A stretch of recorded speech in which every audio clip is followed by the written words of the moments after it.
guess he likes Chinese people that are rich that have yachts. I mean, it's just a constant intellectual hypocrisy with Steve.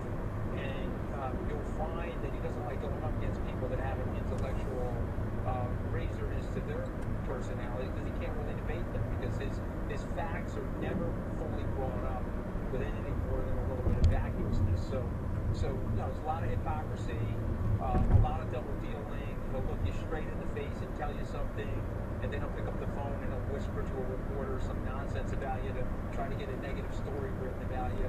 That's Steve Bannon. I mean, there's no team that he's been able to keep together for any length of time because of that sort of nonsense. You talked about the sort of transactional relationships that President Trump has. The president says he hasn't been, quote, dealing with Bannon at all. According to CNN, Steve Bannon had been telling people that he and President Trump have been communicating with each other in recent months. The president, I mean, does he, for those who... KA alert. Orbit, if he feels there's a need for them, he seems to maintain contact with people. Certainly Roger Stone is one of those examples of people he's clearly in ongoing contact with.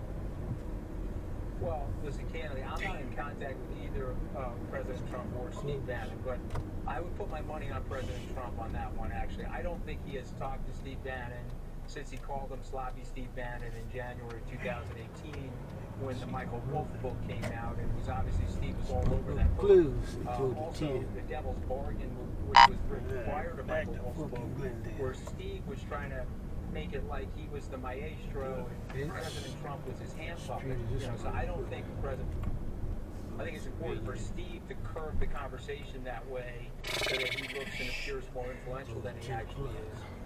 But I think this is what happened yesterday has really put the fire out into Steve Bannon,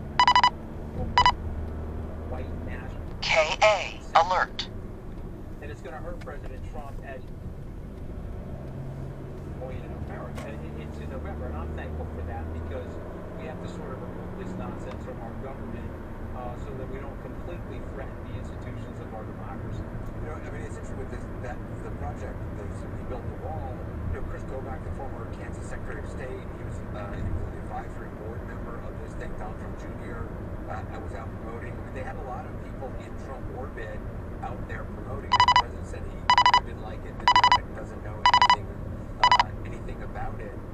KA alert. It does just point to, again, if it's true that they were siphoning some money off of themselves, it's just incredibly hypocritical. I mean, the